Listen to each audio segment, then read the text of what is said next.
Obrigada, senhor presidente.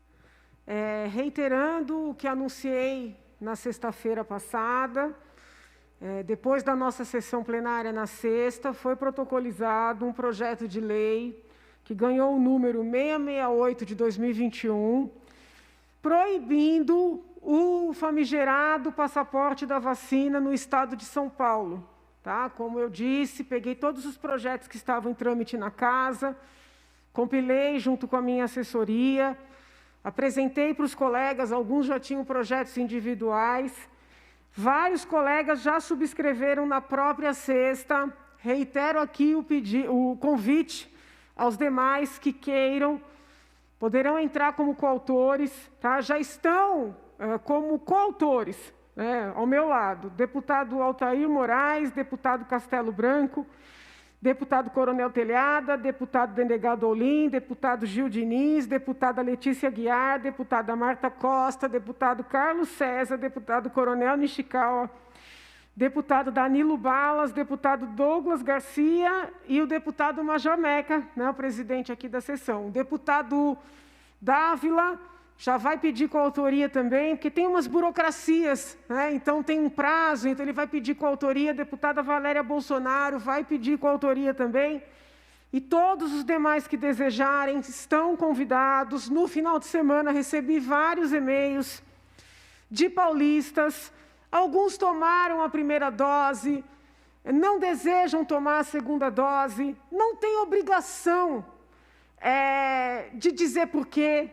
Isso tem a ver com a esfera da intimidade de cada indivíduo. Pessoas me escreveram que têm síndromes autoimunes, não se sentem confortáveis em tomar uma vacina muito nova, desenvolvida há pouco tempo.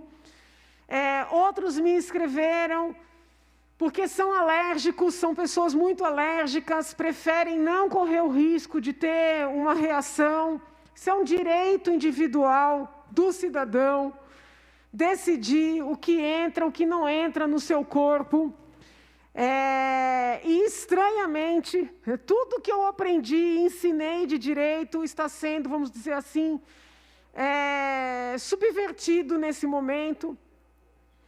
As pessoas estão sendo impedidas de entrarem nos tribunais, nos fóruns, para buscarem seus direitos. Algumas estão sendo impedidas de fazerem procedimentos de saúde. Recebi inúmeros e-mails de mães de crianças e adolescentes com medo de seus filhos serem barrados nas escolas e de estudantes universitários que já estão recebendo cartinha, viu, deputado Gil, na Unicamp, na USP, de que não poderão ingressar. Isso é um abuso de autoridade, é uma violência. Nós queremos aprovar esse projeto para que as pessoas tenham direito a decidir sobre o seu próprio corpo. Aqui sim é decidir sobre o próprio corpo. Isso é um direito constitucional. Isso é diretamente relacionado aos princípios da bioética, ao princípio da autonomia individual. Então, nós vamos lutar por esse direito. Eu não sou contrária às vacinas, eu sou a favor da livre determinação dos indivíduos. A esmagadora maioria dos cidadãos quer se vacinar. Ótimo! Podem levantar quantas indicações eu fiz aqui, pedindo para as pessoas terem direito a se vacinar. Agora, existe uma minoria que precisa ser respeitada, que não deseja correr os riscos de uma vacina que foi muito rapidamente desenvolvida. Tem méritos, os números caíram, ninguém está negando isso, mas nós não podemos suprimir a individualidade.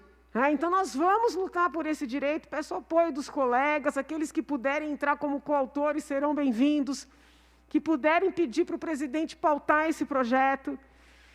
E peço encarecidamente que as autoridades reflitam sobre o abuso de poder que está sendo cometido no nosso país e no nosso Estado, sobretudo com relação aos mais jovens, as crianças, os adolescentes.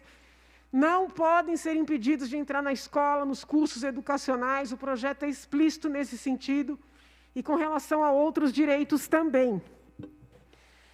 Eu queria comentar com os senhores o colégio de líderes dessa manhã. Foi um colégio de líderes, pode ser que os colegas não tenham sentido assim, mas eu senti como um dos mais tensos, depois que eu assumi a liderança. E os colégios são sempre, vamos dizer assim, complexos, porque são partidos com pensamentos muito diferentes, os líderes são muito díspares, mas este colégio de líderes foi bastante tenso. Porque está vindo uma pressão que a gente não entende de onde, para instalar mais uma CPI para apurar os supostos crimes cometidos no âmbito da Prevent Senior. Mais uma vez eu digo, não conheço os donos, não conheço os dirigentes, não sou cliente, meus parentes próximos, bem próximos, não são clientes, mas eu conheço vários clientes, várias pessoas que se trataram, várias pessoas de idade muito avançada, doentes de Covid, que foram internados na Prevent e se curaram. Então eu não consigo entender, não vejo justiça no que está acontecendo. Estou acompanhando a CPI no Senado no detalhe, não consigo vislumbrar um crime sequer. Eles falam, ministraram o kit anti-Covid com remédios que não estão cientificamente comprovados como eficazes. Primeira coisa, nós não podemos pensar com a cabeça de hoje o que aconteceu lá no início da pandemia.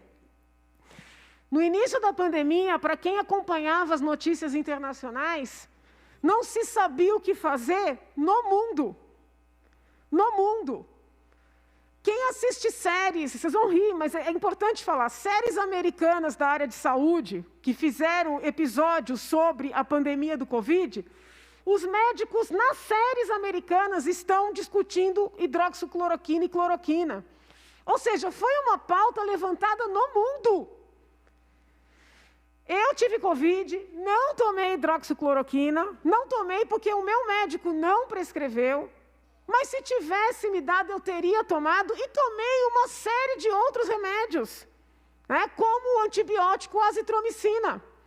E a médica que me receitou pedindo desculpas. Olha, doutora, a gente vai dar porque a senhora está com 50% do pulmão tomado.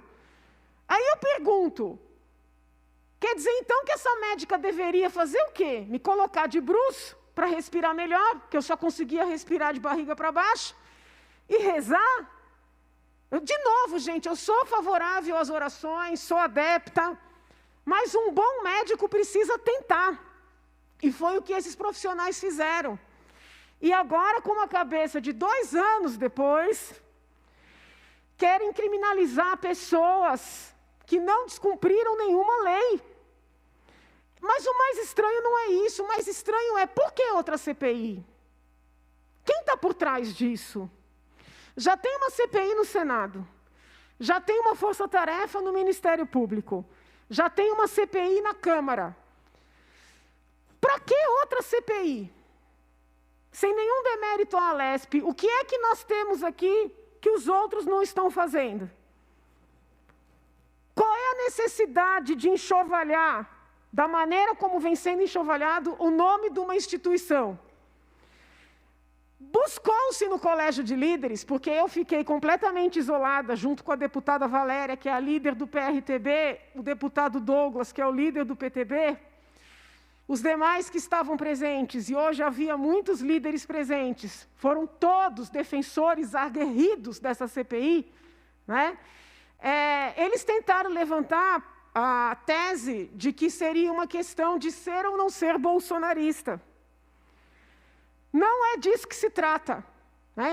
Eu dei a disciplina bioética na USP por mais de 10 anos. Você não pode criminalizar um médico pela escolha que ele faz na ponta, sobretudo diante de uma doença grave e nova. Ninguém tira da minha cabeça que a cortina de fumaça é política.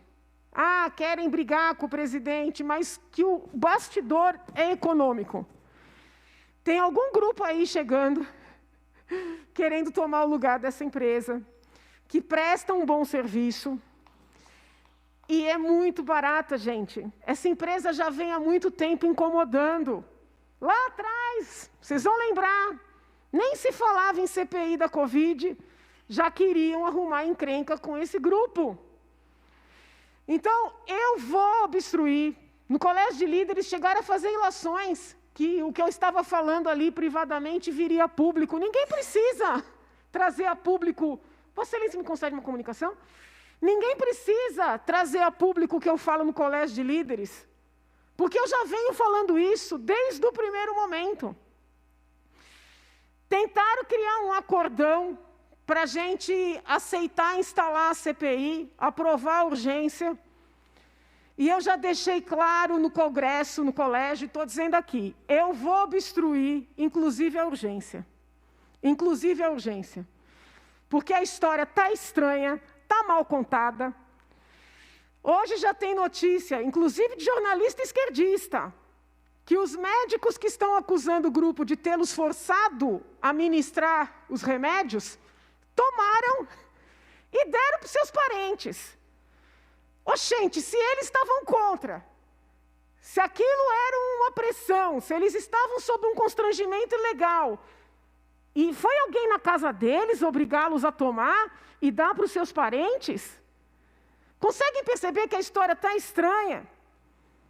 Eu não vou fazer parte disso e vou utilizar todos os instrumentos regimentais para impedir que mais um circo se instale nesse país. Até porque nós temos, todo mundo sabe que o nosso regimento permite 5 CPIs. Nós temos 5 CPIs instaladas de direito, mas não de fato. Ninguém entende por que a CPI da Dersa ainda não foi instalada. Ninguém entende por que a CPI das isenções fiscais não foi instalada. A CPI, por exemplo, dos aluguéis que são cobrados indevidamente contra as pessoas que moram nas ruas, pessoas extorquidas. Por que essas CPIs que já estão instaladas de direito não foram instaladas de fato? E agora essa sangria desatada para colocar mais uma CPI contra um hospital que a maior parte dos funcionários não reclama e mais, a maior parte dos clientes não reclama. Quem que tem interesse nessa tal CPI? O povo não é.